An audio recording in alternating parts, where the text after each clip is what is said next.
Welcome to the September book club edition of the Thoughtful Travellers Book Club, where we are discussing Simon Reeve's Step by Step. Have you got the same edition this time? I've even got the same cover. Yeah. Snap! Yes. So, The Life in My Journeys. So, this was an awesome read, I thought. Justin, your overall thoughts. Let's start with your big impression. I think I really liked it. I knew of Simon Reeve as a travel sort of guy from his TV shows. I didn't know that he was into his researching of terrorist groups, and he was a journalist and all that kind of stuff. And even even just his childhood, had no idea about that. But it didn't seem it was the easiest childhood either through his own choices and things like that. Circumstances as well, yeah. Yeah. So, and I think, like I said, the book was kind of like there was the first bit with him growing up, and then also the whole political research and terrorist group stuff. And then we got into the travel stuff, which I think everyone was probably more familiar with. So, yeah, it kind of felt like two books. I liked both parts, but I obviously enjoyed the travel part more. Yeah, me too. I found it all fascinating, and I think the travel part was more meaningful knowing all the background, but it did read easier. And of course it helped that he was traveling through like the kinds of destinations that I think you and I both really love. Yes, yeah.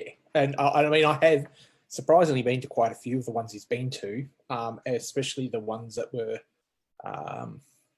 in like the Meet the Stands, and then a few of his other ones where they're not really countries, but I've been to a couple of those as well. So I kind of felt he did pretty good.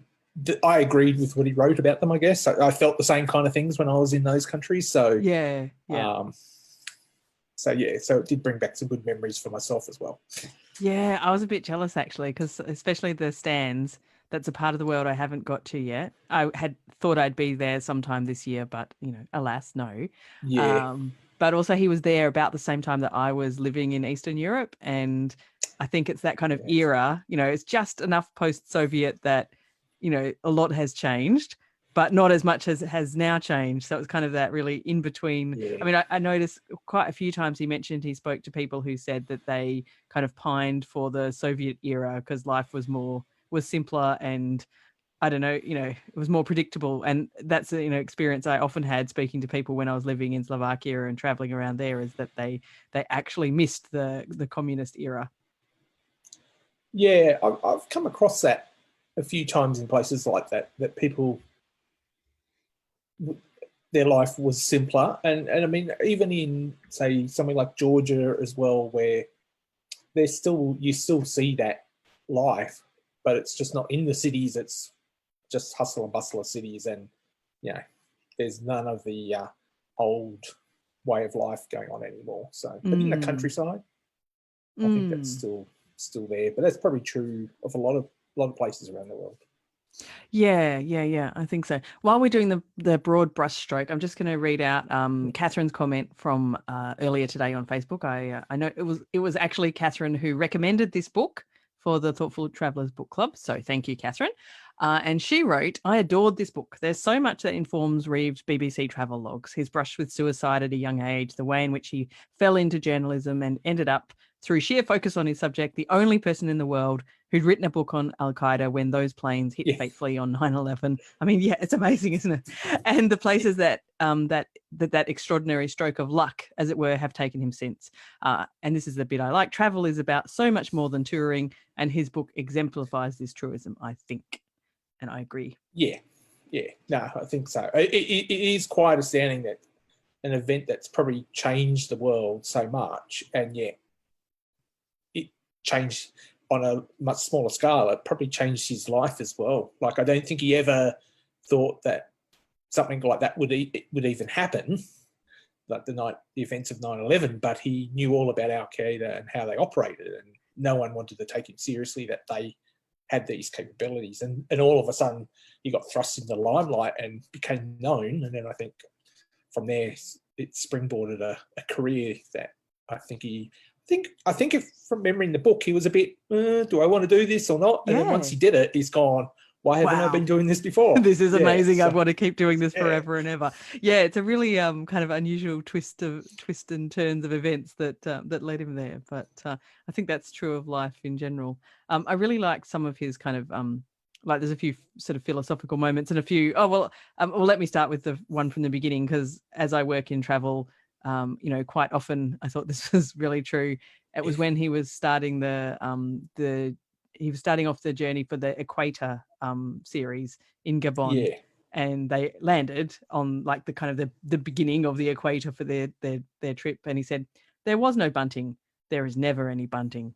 And I thought that was just such a good summary of what people think glamorous travel jobs are really like compared to reality. So there's amazing moments, yeah. but there's a lot of not amazing moments. I think that was also a comment that we had later on in the book when he talked about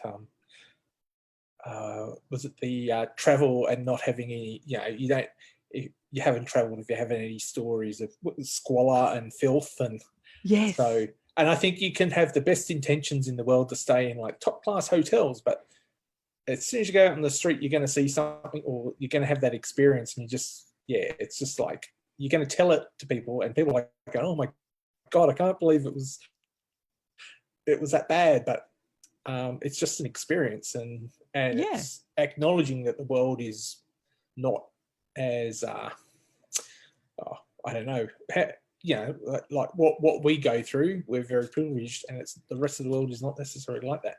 Yes. In comparison, we live in a very pristine place, and we're very privileged to do so. And but yes, the which country was it where they didn't end up staying in that person's house? Was it one of the stands or One of the stands, yeah, Kyrgyzstan maybe, or anyway? But yeah. the descriptions were like you wouldn't want to be eating dinner while you read those descriptions of the No, moldy sodden beds and I cockroaches I think fighting and I think I've become really good at picking places these days. But every now and then I turn up at a place and it's like, I can't believe I've booked this. So yep. and then quickly get out of there. Yeah. I think these days these days there's more I've even chance had of some where doing I've lost the okay, money. but yeah. Yeah, I think there's more reviews and stuff. I remember staying in a yeah, place in Taiwan once, and it was a hostel, and I loved Taiwan for many reasons, but not this particular hostel. And it had, a shared bathroom, but the shared bathroom was all flooded, and the flooding was not pretty. I mean, it was, just things like that. You just never know. But we stayed. Now the other things I was pleased to see, because I like, responsible travel and sustainable travel. And there was quite a few yeah, interesting mentions about that. I think it was in Gabon. He spoke with some people about that whole, the wildlife. I think, well, I'll read the quote. It was, if you want us to stop hunting the wildlife, someone needs to provide us with an alternative means of putting food on the table. And then later in Kenya, he talked about the necessity of tourism for wildlife conservation. We need to have people there as tourists so that there's money, so it's worth saving the wildlife, and things like that. yeah. And he also mentioned that very early in the book about evil corporations. Everyone goes on about evil corporations taking the land and for their mining and stuff. But he also was pointing out, you got to understand that taking land off people for a good cause doesn't necessarily mean the locals like it either, because you're taking their lifeblood away from them if they can't have the land to farm and stuff. So that's, again, you need to provide ways for them to make it, have income, so that and it's sustainable and looking after land and the animals. So it's really tricky, isn't it? But yeah, and I think no yeah, one knows the right way to do it. But I think it's important that we discuss it and that people, highlight it. So I was pleased to see that kind of stuff in there as well. And obviously, he's seen plenty of examples of that kind of in action. So yeah. But I have to mention, while we're on the subject of the environmental part, because I read this and it shocked me, and I immediately went and Googled it and found out it wasn't true. Thank goodness. The Google search. So yes, he mentioned, without fact checking, let me tell you, every Google search uses the energy it would take to boil 2 cups of water, which alarmed me. But I went off and discovered that it was fake news. So it was published in, I can't remember. yeah. Anyway, somewhere that should know better, but it was wrong. And so a Google search is okay, because I was thinking, oh my God, I make so many Google searches every day. What am I doing? I'm destroying the planet. But I mean, I'm still destroying the planet, just not that fast. Yeah. Yeah. It's that, and I think it's just you've got to be realistic about it as well. Like, you're not going to you need to make changes that are easy to make changes for, and then we can work on the harder stuff. Yeah. when we've got some better solutions. So. Yeah, exactly. Yes. Yeah. Step by step, as he often said. Yes, as is the title. Yeah. All right. Now, I thought he also, and I know you agree, that there was a lot of things about like the benefits of travel and how travel had changed him. Have you got a favorite part describing that? Oh, I think the one about there's two, and one goes back to the beginning of the book, because it was kind of travel related in a way, was where he was sitting down with Benazir Bhutto, who was Prime Minister of Pakistan at the time, and very much a globally recognised world leader, and he was trying to let her know that she still had a blob of strawberry jam on her upper lip. And how do you tell someone with such high status in society that you need to get the strawberry jam off your lip? But that's just kind of, I guess, it's those kind of things, whether you don't really plan that, and it's just happens. So you meet every now and then, you might not meet someone as important as the Prime Minister of a country, but I think when I spoke to you about Bhutan, you came across people there that were quite important in the country, and you just had these fleeting,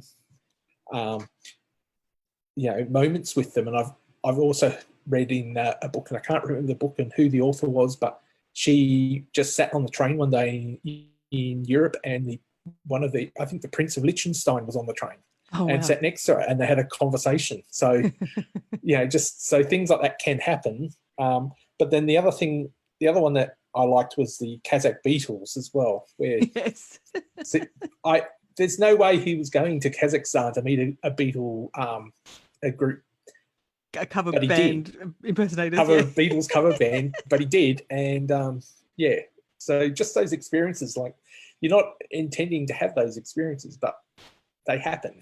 And they may not be as grand as meeting a prime minister and things like that, but nevertheless, you still have these interesting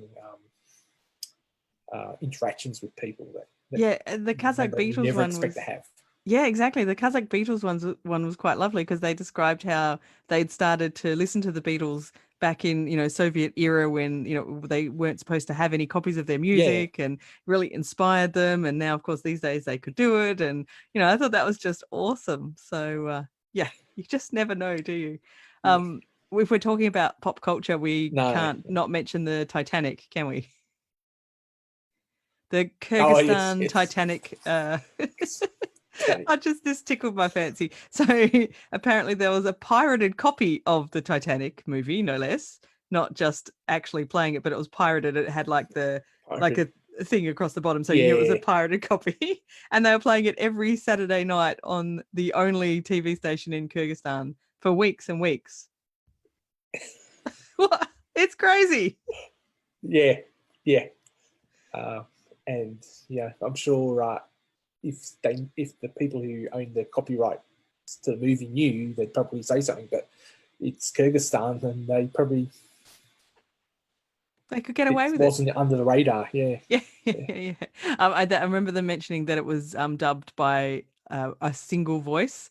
So, and I remember, I can't remember where it was. I think it was like Latvia or Lithuania or somewhere where I was traveling and watching TV, and it was the same thing. So, like, normally, like, when I was watching TV in Germany, they would be dubbed with lots of different voices, and it would sound really authentic. But I remember listening to that kind of monotone.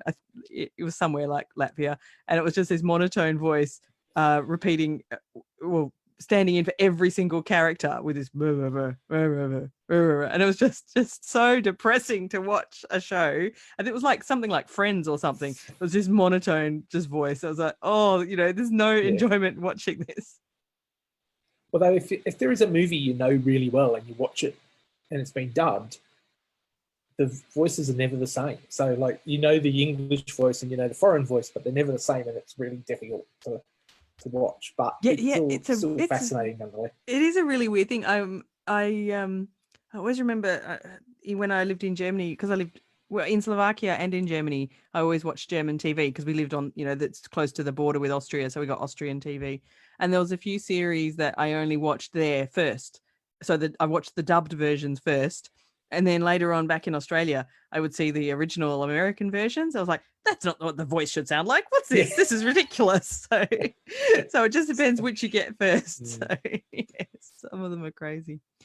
Oh dear. Yeah. Now, I also noticed that he was a man after my own heart by mentioning about how travel changes you. So I've got a couple of quotes I will share. Like, he said, I realized traveling with your eyes open and looking for the dark as well as the light is a guaranteed way of having an experience that lingers in your soul. What do you think? I think, and I think there's that makes a lot of sense. And I think it even goes into how that whole thing of dark tourism's actually become a thing as well. Where true. You're not even looking at the light; you're just going straight for the dark, seedy stuff. But yeah, I think you can't just.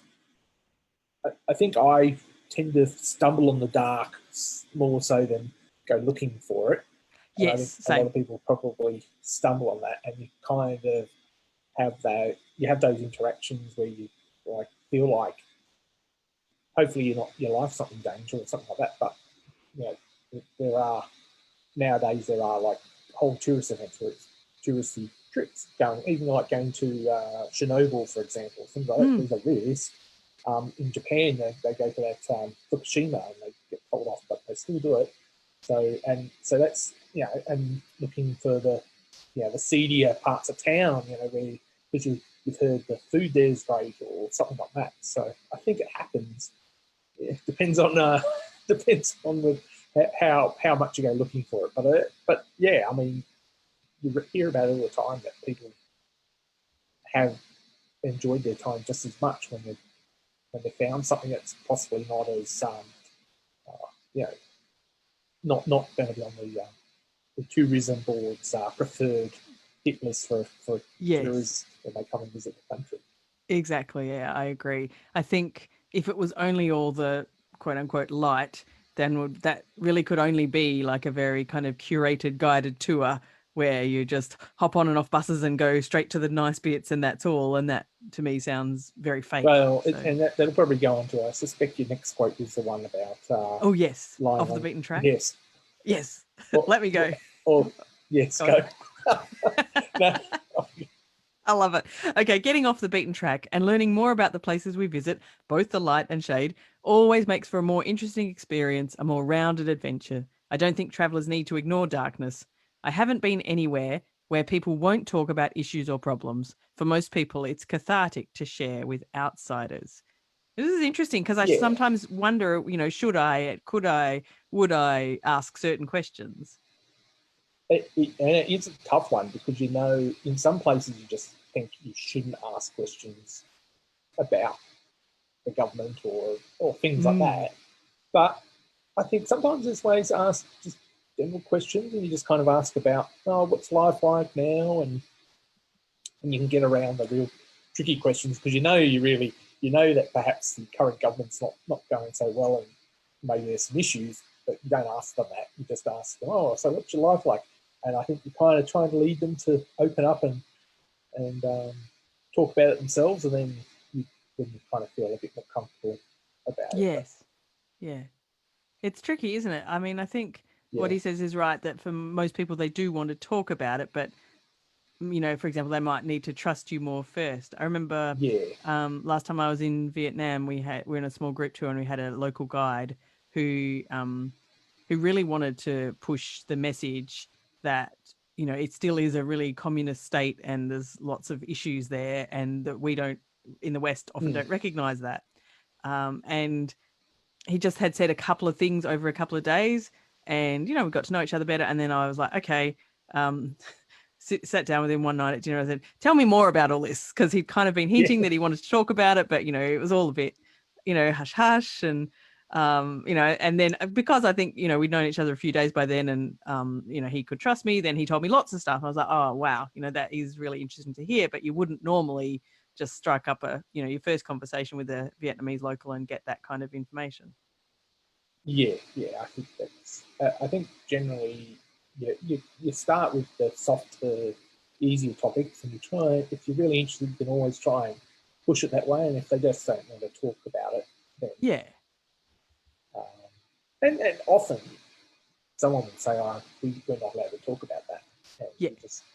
I'm not the sort of person to push it too far, because you don't want to get them into trouble. No, exactly. Yourself into trouble.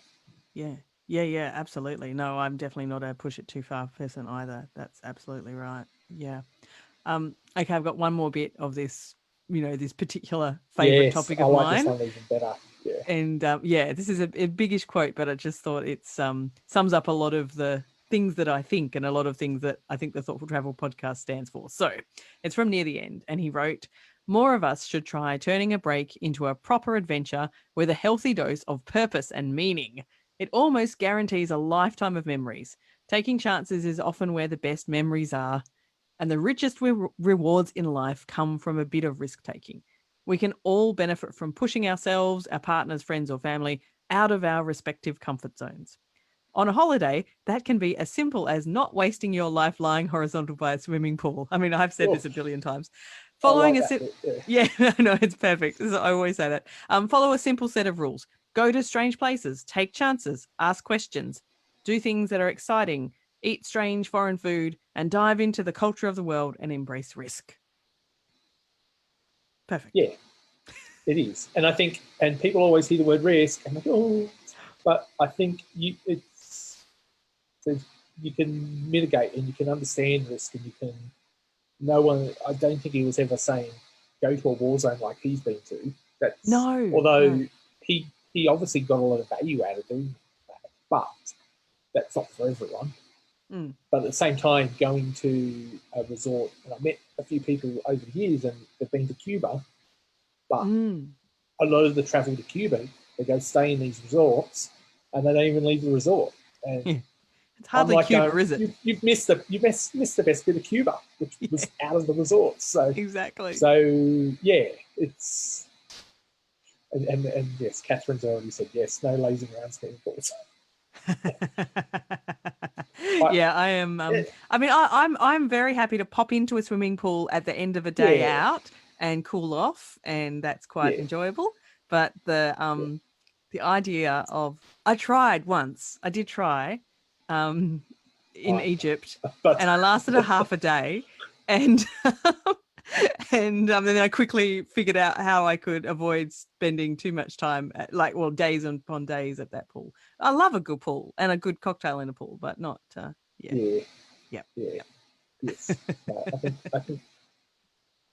I think some people may be upset about it, but I know, and this whole industry is completely based around it, but it's not for us. And that's where all the money is to be made. That's where what most travellers do. They go to a resort and stay there, and so I don't know what the percentage of people who like go to a resort. But I imagine it's higher than people who go and meet people and eat the foods.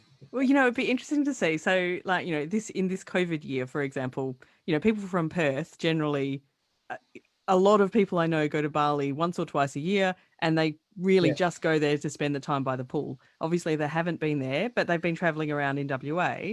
But not, you know, there's not that many kind of go and sit by the pool kind of places. So does that mean they'll be starting to think differently about their travel after this, or will they just resort back to resorts? I don't know, but maybe things will change.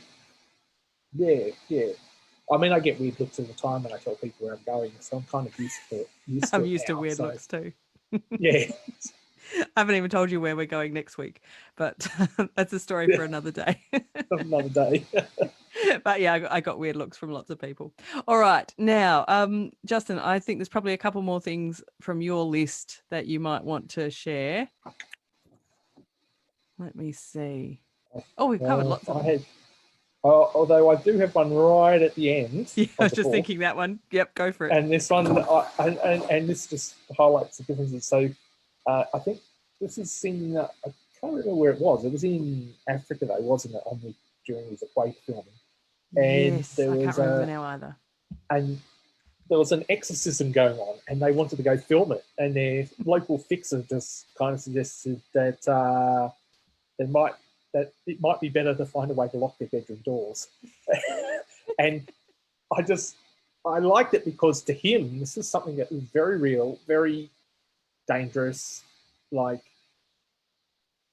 to the traveller, we were fascinated by what's going on. And there might have been a different level of belief whether this exorcism was even real, but let's go see it anyway.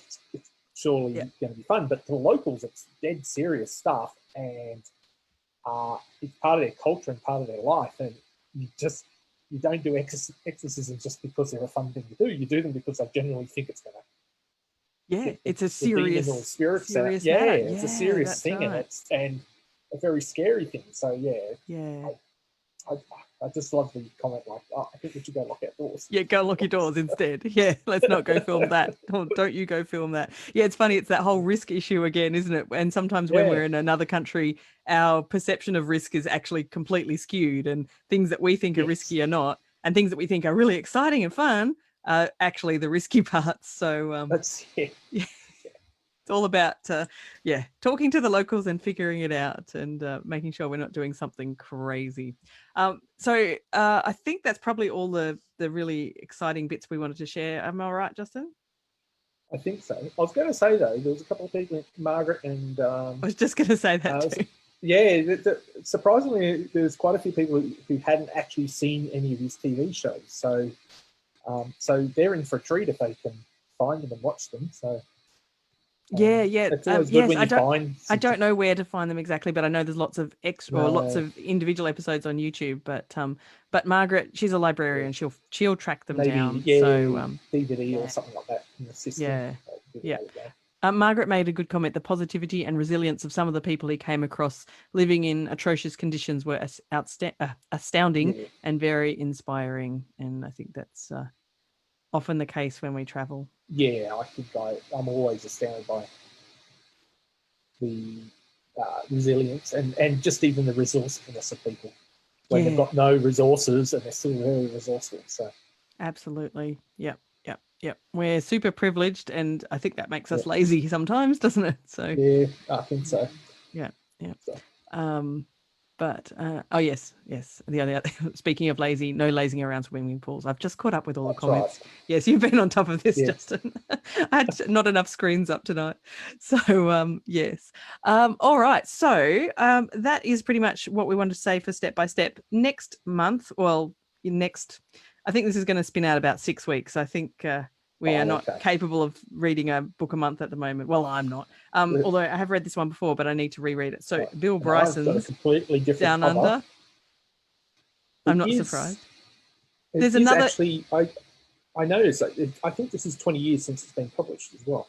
Is it really? I didn't check. I read it. It's 2000, a long time ago that I read it, but this is a new edition. But I haven't checked. Well, I probably read it around 2000. So yeah, I read it early when it first came out. Oh, really? So it's like a 20th anniversary edition book club. Yeah. Mind you, I'm thinking of all the things that happened in 2000, which was like the Olympics, and I don't remember reading this book then. So I feel like this is something I read at high school, but it's not. So. we're older than that, but yes, sorry. But I do remember it as being really hilarious because I know the very first or early in the first chapter is when he describes how Australia is so careless that they lost a prime minister, And oh yes, I think that is good. Oh, Catherine says she read it before she emigrated 19 years ago. So that's impressive. Despite reading this, Catherine, you still decided that Australia was a sensible place to come. Because, I'm not sure. And I think I mentioned this to you that he made the whole thing about so careless we lost the Prime Minister, but I can't imagine I would have loved to have heard what he would have said about the time when we were going for a Prime Minister for a week type thing a few years ago, because there was a lot of jokes going around. Australians were, in one way, we were horrified at what was happening, but we were very happy to make some good jokes about our Prime Minister. Yes, Friday. we did have a bit of a high turnover for a while there. I'm sure Bill Bryson would have had a good chuckle about that. So, anyway, I'm really looking forward to reading it again. I think because it's it harks back to kind of simpler times as well, in a sense. And I just remember it as being, pure entertainment. And it's always interesting to read what a foreigner thinks about my home country. So I'm looking forward to that. So, yeah. Well, I do remember vaguely what he said about Canberra, and I don't believe it's anywhere near the same now. But I'll like. Was he not very complimentary about Canberra? No. But Canberra was never complimentary. He wouldn't have been the only person in the world to have ever said what he said about Canberra. So anyway, I look forward to rereading it. I haven't been there for 20 years, so it's probably Well, I look forward to reading what he thought of it 20 years ago again, because I remember it was like, ooh, you're lucky I like your books, Bill, because I didn't like what you said about my city. He was in Perth a few years back, and I didn't get to see him speak because, ironically, I was teaching a travel writing course that night, and it was part of a series. And I lost half my students that evening because they went to see Bill Bryson instead of me, which, Oh, dear. I can't really blame them. I mean, I was happy that some of them were there. The pecking order. Yeah. Yeah. At least I didn't have a completely empty class. So I still had half of them. So I guess that's a compliment. But yes. So anyway, thank you very much, Justin, and everyone who's watching for joining us for the step-by-step version of the book club. Thank you, Catherine, who is, I know, now listening. So thank you for a great recommendation. Okay, she's just written, there's a line she's often repeated from Bill Bryson's book because of the town of Hay, and it's make hay while the sun shines. She's driven through Hay a couple of times and thought about it every time. Yes. And ironically, I'll be driving through Hay in a few weeks' time myself. So on your big trip. Now awesome. I'll only be thinking about that line now. Yeah, exactly. Good. Hay. Well, you think of us when you drive there, Justin. I will. All right. Well, thank you very much, everybody, and join us in about 5 or 6 weeks to chat about Bill Bryson's Down Under. Thank you very much, Justin. You're a good pal to come on and chat with me all these about book club every time. It was a pleasurable chat about a funny book that we've both read. So I think everyone. And at least we've never had a difference of opinion enough to get to yell at each other about it. So far so good. No, it's. I think that works. Yeah, maybe we need something controversial. We'll have to find something that we have a difference of opinion on next.